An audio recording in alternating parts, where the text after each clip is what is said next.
Meet Shreya Ghoshal live all hot tour at YMCA Nandanaman March 1st. Book your tickets.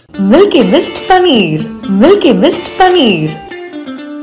மகா சிவராத்திரி ஈசனுடன் ஓர் இரவு பிப்ரவரி 26 மாலை 6 மணி முதல் ஈஷா யோகா மையம் கோவை. வர்ஷினி வந்து ஒரு ஃபுல் ஒரு 20 காமெண்ட்ஸ் இருந்தது. இன்னும் அந்த ஷாக்ல நான் இருக்கேன். டிஜே சித்து அப்படின்னு யாரோ இருக்காங்க, அப்படி எல்லாமே எனக்கு ஒன்னொன்னா எக்ஸ்பிளைன் பண்ணி டென்ஷன் ஆகாத அப்படி ரிலாக்ஸ் அப்படின்னு சொல்லி. ஆக்சுவலி நான் இந்த படத்துல நடிச்சிருக்க கூடாது. தங்கச்சி நடிக்க வேண்டிய அஸ்வத் சீனியர் வந்து சேம் டிபார்ட்மெண்ட். சோ அப்புறம் வந்து என்ன கூப்பிட்டாங்க. அஸ்வத் அவங்க கேங் பார்த்தா நான் அப்படியே கொஞ்சம் தூரத்துல நடந்து போவாங்க. பயமா இருக்கும்னு வச்சுக்கோங்க. வர்ஷினிக்கு கல்யாணம் ஆயிடுச்சா? கல்யாணம் ஆகி 10 இயர்ஸ் ஆகுதுங்க. ரீச்க்கு அப்புறமா உங்க ஹஸ்பண்ட் என்ன சொல்லியிருந்தாரு உங்ககிட்ட? ஏன் நீ ஆக்டிங் எல்லாம் பண்ணல அப்படின்னு எனக்கு 14 இயர்ஸ் முன்னாடி நடந்தது. ஆனா அப்படி பேசினா உங்களுக்கே கன்ஃபியூஷனா இருக்காதாங்க? ஏன் எல்லாரும் ரீச் அவுட் பண்றாங்கன்னா மெயினா பொதுவா ஒரு காலேஜ்ல எப்படி இருப்பாரு? அஸ்வத் சீனியர்னா கெத்துங்க. நான் எதுக்கு வீண் வம்ப அப்படின்னு சொல்லிட்டு நான் ஆப்போசிட் நடந்து போயிட்டு இருக்கேன். வர்ஷினி வர்ஷினி வர்ஷினி வர்ஷினி வர்ஷினி இந்த ஒரு பேரை தான் சொல்லி இந்த இன்டர்வியூ ஆரம்பிக்கணும் அப்படின்னு ரொம்ப நேரமா யோசிச்சு வச்சுட்டு இருக்கேன். எங்க பார்த்தாலும் வர்ஷினி தான். ஒரே நைட்ல உங்க பேர் எல்லா இடத்துலயும் ஃபேமஸ் ஆயிருக்கு. இந்த ஃபீல் எப்படி இருக்கு? So to be completely honest, நான் இப்பதான் வந்து கேரளா லேண்ட் ஆகி ஒரு 10 hours தான் ஆகுது. ஆனா நான் இன்னும் அந்த ஷாக்ல நான் இருக்கேன். ஃபர்ஸ்ட் ஆஃப் ஆல் வந்து யோசிச்சு பாருங்க, நான் சென்னையில இருந்து கிளம்பும் போது பேக் பண்ணணும், அம்மா அப்பா கிட்ட பாய் சொல்லணும், அந்த டென்ஷன்ல இருந்தேன். பட் அதுக்கு மேல வந்து இந்த வர்ஷினி வந்து எனக்கு இன்னும் புரியவே இல்லை. எனக்கு இப்பதான் கொஞ்சம் சிங்க் ஆறுது. அண்ட் இன்னைக்கால தான் யாரோ கால் பண்ணி காமெண்ட்ஸ் படிச்சு அப்படின்னு கேட்டாங்க. காமெண்ட்ஸ் அப்படின்னு சொல்லிட்டு நான் ஃபர்ஸ்ட் டைம் இப்பதான் காமெண்ட்ஸ் ஓபன் பண்ணி செக் பண்ணேன். சோ ஆனஸ்ட்லி ஐம் கிரேட்ஃபுல்லுங்க. நீங்க கமெண்ட்ஸ் படிக்கும் போது கமெண்ட் என்னன்னு பண்ணியிருந்தாங்க? சில பேர் வந்து நீங்க ஜோதிகா மாதிரி இருக்கீங்கன்னு சொல்லியிருந்தாங்க. ஏன் நீங்க நடிக்கல அப்படின்னு கேட்டாங்க. அப்புறம் வர்ஷினி வந்து ஒரு ஃபுல் ஒரு 20 காமெண்ட்ஸ் இருந்தது. ஆனஸ்ட்லி பிகெஸ்ட் காம்ப்ளிமெண்ட் என்னன்னா வந்து ஜோதிகா மாதிரி இருக்கீங்க அப்படின்னு சொன்னாங்கல்ல, அதாங்க எனக்கு பிகெஸ்ட் காம்ப்ளிமெண்ட். ஏன்னா ஆஸ் க்ரோயிங் அப் வந்து நான் எப்பயுமே வந்து அவங்களோட மூவிஸ் ரொம்ப ரசிச்சு பார்த்தது. So it's a big compliment. நிஜமாவே ஜோதிகா மாதிரி தான் இருக்கீங்க. அந்த கண்ணு கிண்ணு எல்லாமே ஜோதிகா மாதிரி தான் இருக்கீங்க. எனக்குமே அந்த ஃபீல் ஆச்சு, தெரியுமா உங்களுக்கு? தேங்க்ஸுங்க. நீங்களும் என்ன வந்து நான் ரொம்ப சந்தோஷப்படுத்துறீங்க. ஸோ ஒரே நாள்ல ஓவர் நைட் ஃபேமஸ் பயங்கரமா ஆகிட்டீங்க. ஸோ வீட்ல எல்லாம் என்ன சொன்னாங்க? வீட்ல எல்லாம் கலாச்சாங்கன்னா? ஆக்சுவலி நான் இந்த படத்துல நடிச்சிருக்க கூடாது. ஆக்சுவலி என்னோட தங்கச்சி நடிக்க வேண்டிய ஃபிலிம், பட் நான் நடிச்சேன். சோ 100% ஷூர் எல்லாரும் வந்து என்னோட சிஸ்டர் ரொம்ப கலாச்சிட்டு இருக்காங்க. யார் வந்து உன்ன ஃபீவர்னு சொல்லிட்டு போக வேண்டாம் அப்படின்னு நல்லா கலாச்சிட்டு இருக்காங்க. சரி, என்ன நடந்துச்சு அன்னைக்கு? அந்த அப்படியே நம்ம ஃபிளாஷ்பேக் போயிட்டு அந்த ஸ்டோரி கேட்போமா? ஆக்சுவலி என்னோட சிஸ்டர் அண்ட் அஸ்வத் சீனியர் வந்து சேம் டிபார்ட்மெண்ட். அண்ட் என்ன வந்து அவங்க வந்து என்னோட சிஸ்டர் கிட்ட பேசிட்டு இருந்தாங்க. அண்ட் என்னோட சிஸ்டர் வந்து இந்த ஷார்ட் பிலிம்ல நடிக்கணும் அப்படின்னு வந்து அவங்க நிறைய நாளா பிளான் பண்ணிட்டு இருந்தாங்க. பட் லாஸ்ட் மினிட் என்னாச்சுன்னா என்னோட சிஸ்டருக்கு வந்து ஐ திங்க் ஃபீவர் வந்துருச்சா இல்ல என்னன்னு தெரியல. பட் அவங்க போன் ஆஃப் பண்ணிட்டு காணாம போயிட்டாங்க. அண்ட் அஸ்வத்துக்கு ஒன்னும் புரியல. டெட்லைன் ஆச்சு, நாளைய இயக்குனருக்கு வந்து சப்மிட் பண்ணணும். சோ டெட்லைன் வந்துருச்சு. சோ அவங்க வந்து 2 days தான் டைம் இருக்கு. இதுக்குள்ள நான் ஷூட்டிங் முடிச்சுட்டு டப்பிங் பண்ணிட்டு எடிட்டிங் பண்ணிட்டு சப்மிட் பண்ணணும். அவங்க ஃபுல் டென்ஷன்ல இருக்காங்க. சோ அப்புறம் வந்து என்ன கூப்பிட்டு நீ நடிக்கணும். நான் வந்து எக்ஸ்கியூஸ் மீ, எதுக்கு, எங்க நடிக்கணும்? அவங்க சொன்னாங்க, இல்ல உன்னோட தங்கச்சி வந்து காணாம போயிட்டா, இப்ப நீ இந்த படத்துல நடிக்கணும். படமா? நடிக்கணுமா? ஒண்ணுமே புரியல. கொஸ்டின் கேட்டிருந்தா நான் ஆன்சர் சொல்லிருக்கலாங்க. கொஸ்டினே கேட்கல. நீ நடிக்கணும் அப்படின்னு வந்து சொல்லிட்டு 2 hours டைம் கொடுத்துட்டு ப்ளீஸ் ரெடி ஆயிட்டு வா அப்படின்னு, அவ்வளவுதான். அதுக்கப்புறம் ஒன்னும் பேச முடியலங்க. சோ அதுக்கப்புறம் என்ன இருந்துச்சு? அப்படியே நடிச்சீங்க, எப்படி இருந்துச்சு அந்த ஷூட்டிங் எல்லாம்? ஷூட்டிங் வந்து ரொம்ப ஃபாஸ்டா போச்சுங்க. ஆனஸ்ட்லி ஸ்பீக்கிங் என்னோட வாய்ஸ் டப்பிங்கும் யூஸ் பண்ணல. ஏன்னா அந்த செட்ல பேசுறது கேட்டுட்டு சாரி உன்னோட வாய்ஸ் ஷோரா யூஸ் பண்ண முடியாது, எனக்கு அப்ப வந்து இன்னும் தமிழ் வரவே வராது, சோ உன்னோட வாய்ஸ் யூஸ் பண்ண முடியாதுன்னு சொல்லிட்டு வேற யாரோ வச்சு லாஸ்ட் மினிட்ல டப்பிங் பண்ணி கரெக்டா சப்மிட் பண்ணாங்க இந்த ஷோக்கு. ஸோ அவர் வந்து எப்படி இருப்பாரு காலேஜ்ல? சீனியரா எப்படி? அந்த சில்லுன்ற ஒரு காதல் படத்துல வர சூர்யா மாதிரி சுத்துவாரா? எப்படி இருப்பாரு? சோ ஃபர்ஸ்ட் ஆஃப் ஆல் காலேஜ்ல வந்து எனக்கு அஸ்வத் வந்து அவ்வளவு தெரியாது. ஏன்னா தூரத்துல வந்து சீனியர் அப்படிதான் பார்த்த மோஸ்ட் ஆஃப் த 4 years எனக்கு அப்படிதான் இருந்தது. தூரத்துல தான் மோஸ்ட் ஆஃப் த டைம் பார்த்திருக்கேன். அண்ட் அவங்க கேங் கிட்ட போக மாட்டோங்க ஜென்ரலா. ஏன்னா வந்து அஸ்வத் அப்புறம் நிறைய பசங்க ஒன்னா நின்னுட்டு இருப்பாங்க. சோ ஜென்ரலா நாங்க அவாய்ட் பண்ணி தான் போவோம். பட் இந்த மூவிக்கு வந்து பேசும்போது தான் ஃபர்ஸ்ட் ப்ராப்பர் இன்டராக்ஷன். ஏன் அந்த டீமை பார்த்தா அவாய்ட் பண்ணிட்டு போவீங்க? பயமா இருக்கும்னு வச்சுக்கோங்களேன். இந்த ராகிங்ன்ற மாதிரிலாம் நடக்குமா? 100%ங்க. எங்களோட காலேஜ்ல வந்து எவ்வளோ ட்ரை பண்ணாங்க ராகிங் எல்லாம் இருக்கக்கூடாதுன்னு. ஆனா 100% ஷூர் ராகிங். எனக்கு வந்து பாடவே வராது, எனக்கு தமிழே சரியா வராது. அப்ப என்ன எப்ப பார்த்தாலும் கூப்பிட்டு ப்ளீஸ் பாடு அப்படின்னு சொல்லுவாங்க, டான்ஸ் ஆடு அப்படின்னு சொல்லுவாங்க. சோ அஸ்வத் அவங்க கேங் பார்த்தா நான் அப்படியே கொஞ்சம் தூரத்துல நடந்து போவாங்க. ஆனா இந்த பிலிம் பண்ண அப்புறம் we started becoming friends. So அதுக்கப்புறமா ஆதி அண்ணா தம்பி மாதிரி அஸ்வத் அண்ணா ஃப்ரெண்டு, அஸ்வத் சீனியரோட ஷார்ட் ஃபிலிம் ஹீரோயினே நான் தான் அப்படின்னு சொல்லிட்டு சுத்தினீங்களா? and actually funny thing என்னங்க, அந்த நாளைய இயக்குனர் ஷோல வந்து இந்த கிளிப் தான் திருப்பி திருப்பி திருப்பி பிளே பண்ணிட்டு இருந்தாங்க அந்த கமர்ஷியலுக்கு. அண்ட் அப்ப நான் ஆக்சுவலி காலேஜ்ல யாருக்கும் சொல்ல தேவையில்லை, எல்லாருக்கும் தெரிஞ்சது. அப்ப அஸ்வத்தோட ஷார்ட் பிலிம் வந்து சக்சஸ் ஆச்சு அப்படின்னு எல்லாருக்கும் அப்படியே தெரிஞ்சது. But honestly speaking, watching Ashwat's growth and success now, he's come a long way. So kudos to him. சரி, அஸ்வத் சார் வந்து உங்கள் சீனியரு, ஷார்ட் ஃபிலிம்லாம் இப்போ காலேஜ் படிக்கும்போது எடுத்துகிட்டு இருப்பார், அதெல்லாம் ஓகே. ஹீரோ நம்ம டிராகன் படத்தோட ஹீரோ ஆனால் பிரதீப் கூட உங்கள் காலேஜ் தான். ஸோ அப்போ உங்களோட பேட்சில் தானே இருப்பார் அவர்? இல்லைங்க, பிரதீப் ஜூனியர் அப்படின்னு எனக்கு 2 days முன்னாடி தான் ஐ ஃபவுண்ட் அவுட்.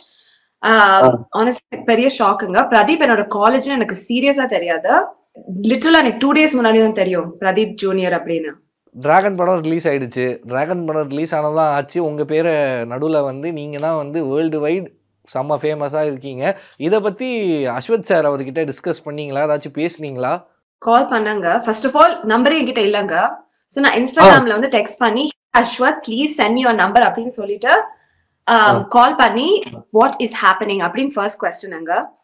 ஏன்னா சென்னை விட்டு போனது வந்து 2012ங்க. ஸோ அப்பத்துல இருந்து வந்து எனக்கு நிறைய ஃப்ரெண்ட்ஸ் வந்து அசிஸ்டன்ட் ஃப்ரெண்ட்ஸ் டச் இல்லாம போயிடுச்சு. இப்பதான் வந்து இந்த வர்ஷினி இந்த ட்ரெண்ட் வந்ததுனாலதான் இப்ப எல்லாரும் ரீகனெக்ட் பண்றோம். சோ நாங்க இப்போ பிளான் பண்ணிட்டு இருக்கோம். 3 weeksல வந்து எல்லாரும் வந்து மீட் பண்ணணும் அப்படின்னு பிளான் பண்ணிட்டு இருக்கோம், சென்னையில மீட் பண்ணணும்னு. சோ என்ன வாட் இஸ் ஹேப்பனிங் அப்படின்னு சொன்னதுக்கு அவர் என்ன சொன்னாரு?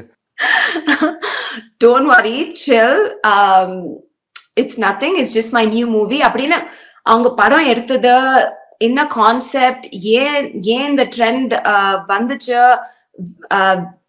விஜே சித்து அப்படின்னு யாரோ இருக்காங்க, அப்படி எல்லாமே எனக்கு ஒன்னொன்னா எக்ஸ்பிளைன் பண்ணி டென்ஷன் ஆகாத அப்படி ரிலாக்ஸ் அப்படின்னு சொல்லி எக்ஸ்பிளைன் பண்ணி அப்புறம் தான் நான் கொஞ்சம் காம் ஆகினேன். ஏன்னா எனக்கு ஒண்ணுமே புரியல என்ன நடக்குது. 14 years முன்னாடி எடுத்த ஷார்ட் பிலிம் பத்தி ஏன் இப்ப எல்லாரும் பேசிட்டு இருக்காங்க, எனக்கு ஒண்ணுமே புரியல. ஆக்சுவலி டென்ஷன் ஆகாத அப்படின்னு சொல்லிட்டு எக்ஸ்பிளைன் பண்ணாங்க. அதுக்கப்புறம் அவர் சொன்னதுக்கு அப்புறம் ஃபர்ஸ்ட் ஸ்டார்டிங்ல அப்ப நீங்க பயந்து இருக்கீங்க அதை பார்த்து, ஐயோ என்ன நம்ம பேர் அடிபடுது, ஐயோ எங்க பார்த்தாலும் நம்ம போட்டோவா இருக்கே அப்படின்னு. 100%ங்க. நீங்களே யோசிச்சு பாருங்க, 14 years முன்னாடி நடந்தது யாரா அப்படி பேசினா உங்களுக்கே கன்ஃபியூஷனா இருக்காதாங்க, ஷாக்கா இருக்காதா? வேற யாரெல்லாம் உங்ககிட்ட இதை பத்தி கேட்டாங்க அதுக்கப்புறம்? அதாங்க இப்ப எஸ்எஸ்என்ல வந்து இருக்க ஃப்ரெண்ட்ஸ் எல்லாருமே வந்து 14 years நிறைய பேர் டச் இல்லைங்க. இப்ப எல்லாரும் வந்து hey what is this, what's happening. I think ஏன் எல்லாரும் ரீச் அவுட் பண்றாங்கன்னா மெயினா ஐ திங்க் இந்த டிராகன் பிலிம் வந்து எல்லாருக்கும் வந்து அவங்களோட காலேஜ் டேஸ் வந்து அப்படியே அவங்க மைண்டுக்கு வருது. இந்த மூவி பார்த்த உடனே வந்து எல்லாருக்கும் வந்து ஓ நம்மளோட காலேஜ் டேஸ் இப்படி இருந்ததா அப்படின்னு எல்லாரும் யோசிக்கிறாங்க. அண்ட் இந்தியால மட்டும் இல்லைங்க, என்னோட ஃப்ரெண்ட்ஸ் வந்து யூகேல யூஎஸ்ல எல்லாரும் வந்து டெக்ஸ்ட் பண்ணி oh I just seen the movie, அவங்களோட எமோஷன்ஸ் எல்லாரும் ஷேர் பண்ணிட்டு இருக்காங்க. So it's actually very touching. And இதனால தான் வந்து அந்த 3 weeksல வந்து நாங்க ரீயூனியன் பிளான் பண்ணிட்டு இருக்கோம். ஸோ ஹோப் ஆல் கோஸ் வெல். உங்களுக்கு தெரியுமா உங்களோட இன்ஸ்டாகிராம் ஐடியை எத்தனை பேர் தவம் இருந்து தேடிட்டு இருக்காங்கன்னு தெரியுமா? பட் இங்க பெஸ்ட் ட்ரிக் என்னன்னாங்க, என்னோட ஸ்பெல்லிங் யாருக்கும் தெரியாது. ஸோ நல்லதா போச்சு. என்னோட ஸ்பெல்லிங் வந்து கொஞ்சம் டிஃப்ரெண்டா இருக்கும். So perfect. நீங்க அதுக்கப்புறமா எதுக்கு நடிக்கிறத நிறுத்திட்டீங்க அந்த ஒரு ஷார்ட் ஃபிலிம்க்கு அப்புறமா? சோ ஒன்னு அஸ்வத் கூட வந்து கார்த்திக் ஒரிஜினாலிட்டி பண்ணாங்க. அப்புறம் அசோக் செல்வன் கூட ஐ திங்க் ஒரு ஷார்ட் ஃபிலிம் கூட பண்ணோம். பட் அதுக்கப்புறம் வந்து நடிக்கல, ஏன்னா நான் சென்னை விட்டு படிக்கிறதுக்கு வெளிநாட்டு போயிட்டேன். சோ அதுக்கப்புறம் பண்ணல. பட் உங்களுக்கு இந்த ஆக்டிங் மேல இன்ட்ரெஸ்ட் எல்லாம் இல்லையா? ஆனஸ்ட்லி ஸ்பீக்கிங்க இந்த 14 years பத்தி நான் அதை யோசிக்கலங்க. மூவி ஆக்டிங் அப்படின்னு இந்த 14 years நான் யோசிக்கவே இல்லை. பட் இப்ப வந்து அந்த ஷார்ட் பிலிம் பார்த்துட்டு it's just bringing so many memories back. Like, I mean, yeah. So வர்ஷினிக்கு கல்யாணம் ஆயிடுச்சா? கல்யாணம் ஆகி 10 years ஆகுதுங்க. கல்யாணம் ஆகி 10 வருஷம் ஆகுதா? இத பார்த்துட்டு உங்க ஹஸ்பண்ட் என்ன சொன்னாரு? இததான் ஃபர்ஸ்ட் நான் கேட்டிருக்கணும்னு நினைக்கிறேன். So first அந்த ஷார்ட் ஃபிலிம் பார்த்துட்டு அவங்க சொன்னாங்க, oh this is very very funny அப்படின்னு அவங்க சொன்னாங்க. அண்ட் செகண்ட்லி வந்து ஏன் வந்து நீ நடிக்கல அப்படின்னு என்ன கேட்டாரு. சொன்னா ஐ மீன் ஆப்வியஸ்லி யூஎஸ் போயிட்டேன், நான் இதுக்கப்புறம் சென்னையில இல்ல அப்படின்னு சொல்லிட்டு இருந்தேன். He is a big movie buff and if anything அவர் வந்து வா நம்ம சென்னைக்கு போலாம், வீக்கெண்ட் போய் நம்ம மூவி பார்த்துட்டு வரலாம் அப்படின்னு. நான் என்ன சொன்னேன், என்ன நீங்க இப்படி காமெடியா பேசுறீங்க, யார் வந்து வீக்கெண்ட் போய் சென்னைக்கு போய் டிராகன் பார்த்துட்டு வருவாங்க? இல்ல நான் கென்யால செக் பண்ணிட்டேன், தியேட்டர்ல டிராகன் இல்ல இங்க, நம்ம சென்னைக்கு போலாம், அந்த வீக்கெண்ட் போய் படம் பார்க்கலாம் அப்படின்னு கிளம்பிட்டு இருக்காரு அவரு. வாட் ஹஸ்பண்ட், டிராகன் படம் பாக்குறதுக்கு கென்யால இருந்து சென்னைக்கு வரேன் அப்படின்றாரு. மாசா இருப்பாரு போல. இல்ல வீக்கெண்ட் போலான்னு சொல்லிட்டு இருக்காரு, போய் படம் பார்க்கலாம் அப்படின்னு சொல்லிட்டு இருக்காரு. இன்ஸ்டாகிராம் ஃபேஸ்புக் எல்லாம் திறந்தா உங்க பேரும் அந்த கார்த்திக் ஒரிஜினாலிட்டி ஷார்ட் ஃபிலிம் தான் இருக்கு. அப்போ போடும்போது கூட அந்த கார்த்திக் ஒரிஜினாலிட்டி ஷார்ட் ஃபிலிமோட வியூஸ் கம்மியாக தான் போயிருக்கோன்னு நினைக்கிறேன்.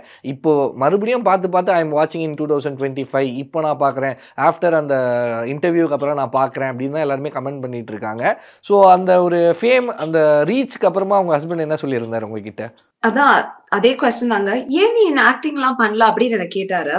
பட் நான் என்னங்க சொல்ல முடியும், 14 years ஆறுது.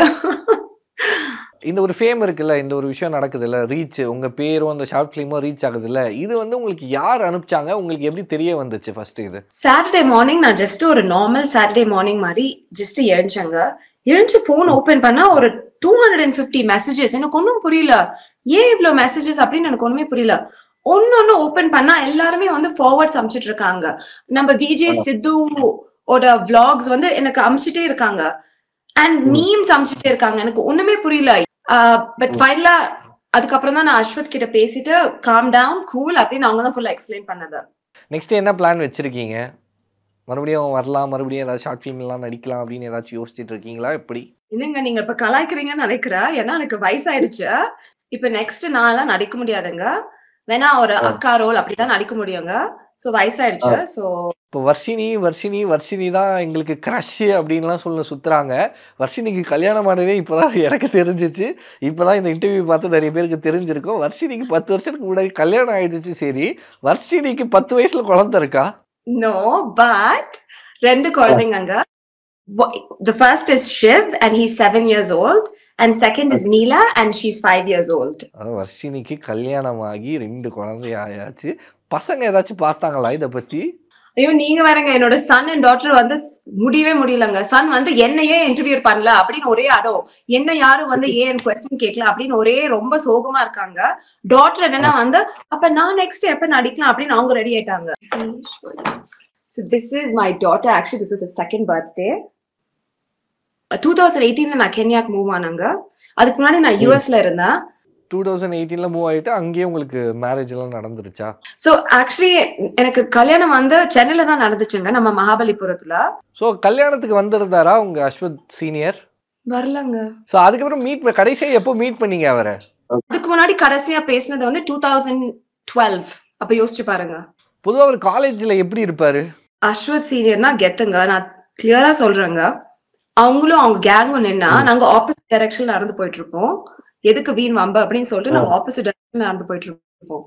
அவ்வளோ கெத்தா இருப்பாரா? அப்ப ரியல் டிராகன் அவரோட ஸ்டோரி தான் மொத்த டிராகன் படமாவும் வந்திருக்குன்னு நினைக்கிறேன். எல்லாருமே அந்த படம் பார்த்துட்டு ஃபர்ஸ்ட் ரியாக்ஷன் என்னன்னா வந்து அவங்களோட காலேஜ் டேஸ் அண்ட் அவங்க காலேஜ் முடிச்சுட்டு எப்படி அவங்க என்ன லைஃப் ஃபேஸ் பண்ணாங்க அப்படின்னு எல்லாருக்கும் அந்த ஃபர்ஸ்ட் மூமெண்ட்ஸ் தான் திருப்பி அந்த மெமரி வருது அப்படின்னு எல்லாரும் சொல்லிட்டு இருக்காங்க.